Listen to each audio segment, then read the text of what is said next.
पत्नी में और आपके करनी में कितना अंतर है, ये दोनों बातें उन्होंने बड़ी स्पष्टता के साथ समझाई है। श्रीमान, मैं तो ग्रामीण परिप्रेक्ष्य का हूँ।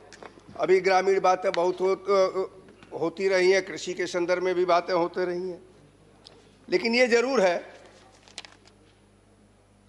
कि इस देश में जिस प्रकार से कहे पूरे विश्व में जिस प्रकार से महामारी आई, भारत और दूसरे देशों को अगर देख लिया जाए तो जिस प्रकार से हमारे नेता ने, माननीय नरेंद्र मोदी जी ने, ये नहीं देखा कि हमारी अर्थव्यवस्था क्या रहेगी, उन्होंने ये देखा कि हमारे देश के लोग कितने सुरक्षित रहेंगे और इस नाते देश की सुरक्षा पर पहले ध्यान दिया, लोगों की सुरक्षा पर पहले ध्यान दिया। उसका परिणाम है कि आज भी विश्व के बड़े बड़े विकसित देश भी इस महामारी से जूझ रहे हैं और आज भी भारत उसमें कहीं न कहीं पूरी तौर पर सक्षम हो गया है।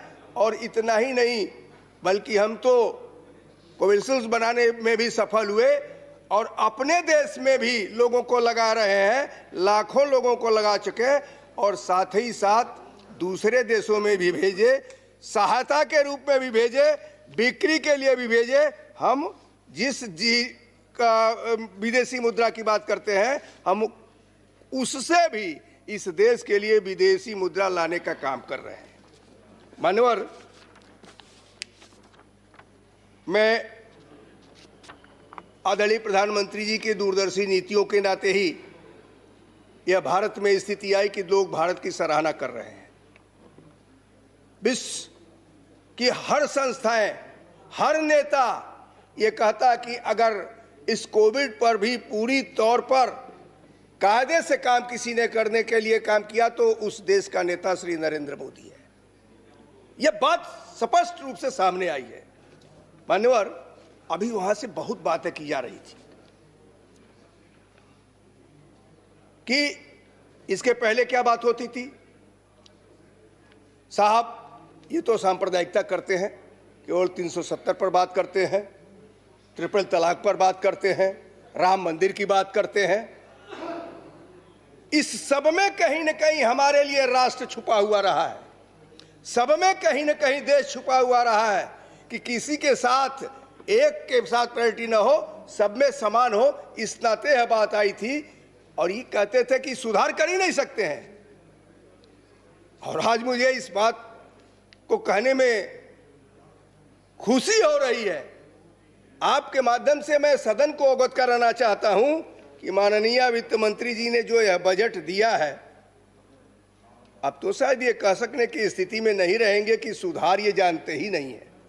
उन्होंने जो फार्मूला दिया बजट का, वह 3R का दिया, 3R का दिया। पहला क्या है?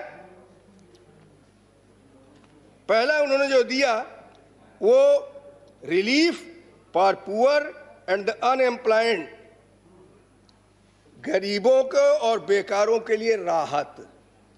दूसरा क्या दिया? Recovery of the economy. जो रिकवरी पटरी से उतर गई थी उसको भी पूरी तौर पर पटरी पर लाने के लिए इस बजट में उन्होंने प्रावधान करने का काम किया। तीसरा क्या किया? Reform of the financial system, वित्तीय तंत्र में सुधार किया। ये तीनों कर करके उन्होंने इस बात को बताया कि जो अर्थव्यवस्था होती है वह क्या होती है। पहली बार बड़ी दृढ़ता के साथ माननीय वित्त मंत्री जी ने जब लोकसभा में बजट अपनी रख रही थी तो सेंसेक्स उछलता चला जा रहा था। लोग कह रहे थे कि ये क्या हो गया, हजारों हजार की स्थिति में उछल रहा है। तो यह हमारे सुधार की नीति है। कह रहे थे ना, ये लोग, जो लोग भी बैठे हुए कह रहे थे कि इस बजट से मंदी आएगी। मैं वह वर्ष गिनाना चाहता हूं, मान्यवर, 1958, 1966, 1973, 1980, कहीं भी इसमें एनडीए नहीं रही है। और इन चारों वर्षों के मंदी को उठा करके देख लीजिए तो आज तो कोविड के नाते भी मंदी आई, पूरे विश्व की अर्थव्यवस्था ढही, भारत भी उसमें हुआ है, लेकिन भारत ने अपने बचत के आधार पर ही विश्व अर्थव्यवस्था को सुधारा और अर्थव्यवस्था को सुधारने के साथ चुनौती देने का काम किया। हमारे समय में वो नहीं रहा है।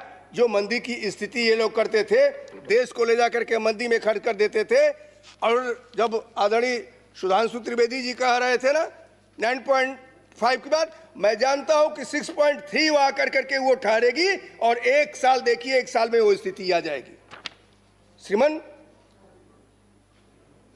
यह 40 वर्षों में पहली बार, मतलब उसके पे 40 वर्ष इधर हुए जो जिस पर ये मंदी की बात करते थे, यह मंदी आई, लेकिन उसके पहले जो 4 वर्षों को हमने गिनाया वह बहुत बड़ी मंदी थी। और ये मंदी का कारण इस नाते हमारी अर्थव्यवस्था नहीं रही, बल्कि यह मंदी पूरे विश्व की मंदी की रही। इस नाते भारत में भी उसका असर होना था, इस नाते हुआ। यह कहीं भी नरेंद्र मोदी जी की सरकार की अर्थनीति का गलती नहीं रहा है।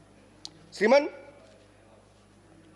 बहुत सी बात आई। 2 लाख करोड़ रुपए का मेडिकल में बजट आया, 35,000 करोड़ रुपया उसने पूरी तौर पर केवल टीके पर ये दे दिया।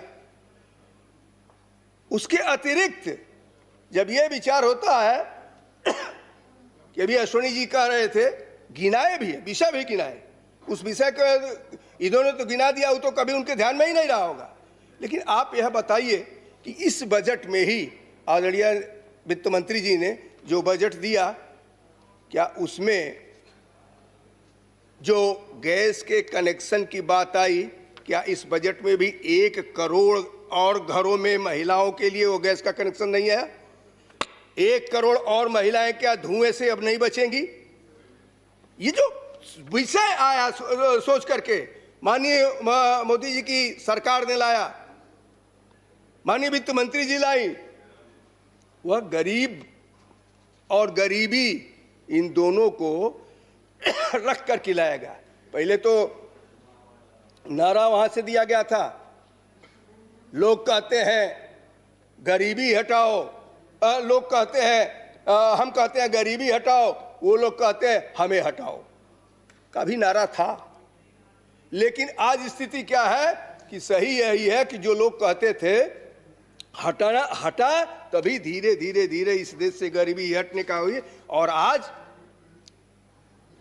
एक एक स्थिति को देख लीजिए कि किसान सम्मान निधि मिल रही है गरीबों के लिए, किसानों के लिए, जनधन खाते गरीबों के लिए, सीधे सीधे कहीं 1 रुपया भेजा जाता था, 20 पैसा मिलता था, 10 पैसा मिलता था, आज जनधन खाता होने के नाते 1-1 नया पैसा उनके खाते में जाता है।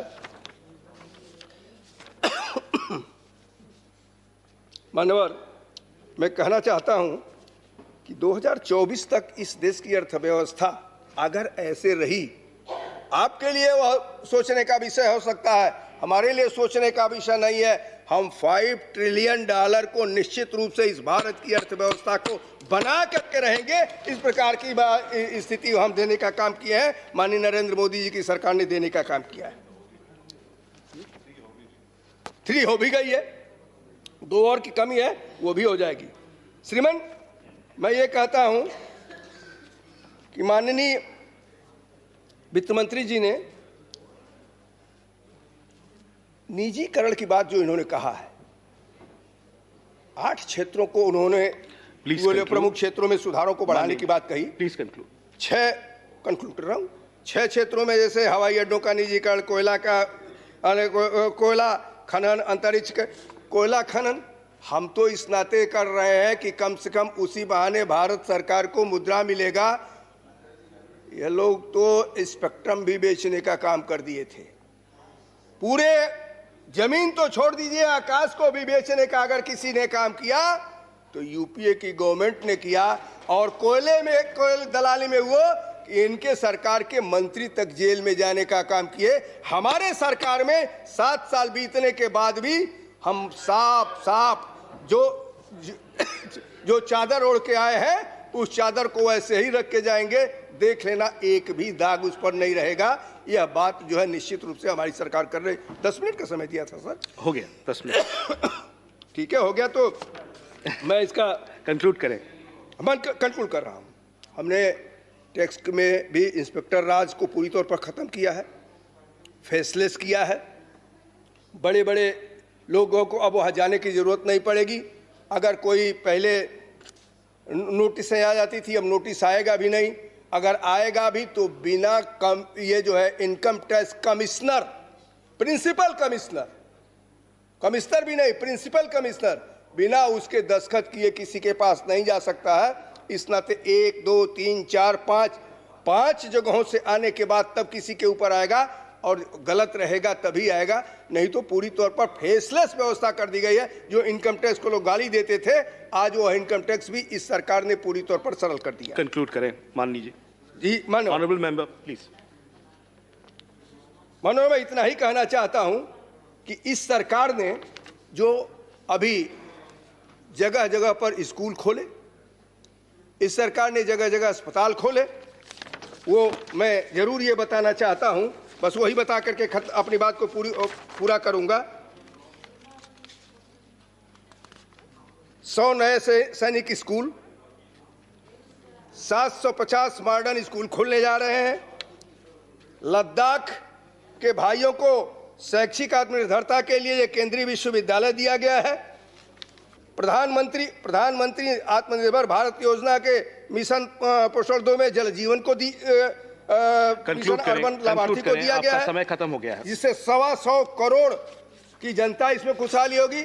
इस नाते में मान्यवर, मैं जरूर कहना चाहता हूं कि श्री नरेंद्र मोदी जी ने जिस प्रकार से देश को आगे बढ़ाने का संकल्प लिया, उसको माननीय वित्त मंत्री जी ने एक रास्ता दिखाया है। उस रास्ते पर भी अगर कभी सोचे ये लोग तो भी इस सरकार को वाहवाही ही देंगे। मैं इस बजट का पुनः समर्थन करता हूं। बहुत बहुत धन्यवाद। Thank you. माननीय ऑनरेबल मेंबर श्री जी